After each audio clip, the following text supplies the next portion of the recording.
আসসালামু আলাইকুম রহমতুল্লাহ। প্রিয় বন্ধু, আপনাকে বলছি, আজকে এই ভিডিওটি দেখলে আপনি জানতে পারবেন সূরাতুল ফালাক এবং সূরাতুন নাস কখন নাজিল হয়েছে।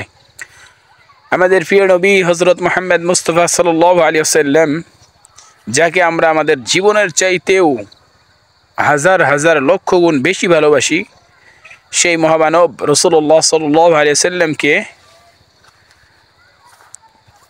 ইহুদি জাদু টোনা করেছে।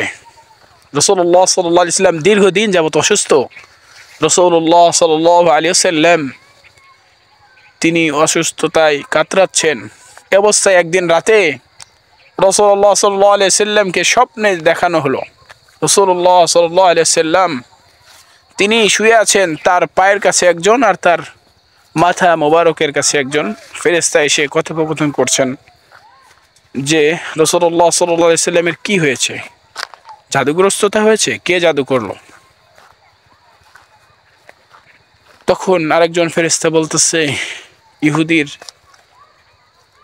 লাবিদ ইবনে আসাম তিনি জাদু করেছে। এবং কোথায় জাদু করেছে? একটা ফিতায় জাদু করে একটা কূপের ভিতরে পাথরের নিচে রেখে দেওয়া হয়েছে ওই ফিতাটা। আমাদের প্রিয় নবী সাইয়্যিদুল মুরসালিন খাতামুন নবিয়্যিন, এই জন্য তিনি অসুস্থতায় কাতরাচ্ছেন। রাসূলুল্লাহ সাল্লাল্লাহু আলাইহি সাল্লামের ঘুম ভেঙে গেল। রাসূলুল্লাহ আরব সাল্লাল্লাহু আলাইহি সাল্লাম তিনি সকালবেলা এক সাহাবীকে বললেন যে এই অবস্থা, তোমরা অমুক কূপে যে ওখানে একটা ফিতা আছে, ওই ফিতাটা নিয়ে আসো। রাসূলুল্লাহ সাল্লাল্লাহু আলাইহি সাল্লাম এর আদেশ অনুযায়ী সেই সাহাবী ঠিকই তাই করলেন।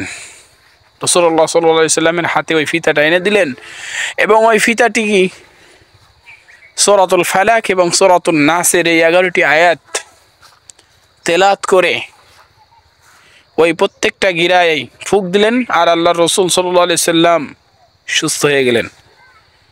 ওই ফিতার মধ্যে 11টি গিট ছিল, আর রাসূলুল্লাহ সাল্লাল্লাহু আলাইহি সাল্লামের যেই তদবির করেছে যেই ইহুদি, ওই ইহুদিটা ওই ফিতার মধ্যে 11টি গিট দিয়েছিল, আর আল্লাহ তাআলা ওই 11টি আয়াত নাজিল করে ওই অবস্থাতে আল্লাহ রাসূল সাল্লাল্লাহু আলাইহি সাল্লামকে শিফা দান করলেন। আমরাও ঠিক সকাল এবং বিকালে এই সূরাতুল ফালাক এবং সূরাতুন নাসের আমলটা করতে পারি। যদি আমরা প্রিয় বন্ধু এই আমলটা করি, তাহলে আমাকে পৃথিবীর কোনো তাবিজ, কোনো জাদু, কোনো কিচ্ছু করতে পারবে না। আমাদের সবাইকে আল্লাহ তাআলা যেন আমল করার তৌফিক দেয়। আল্লাহ হাফেজ।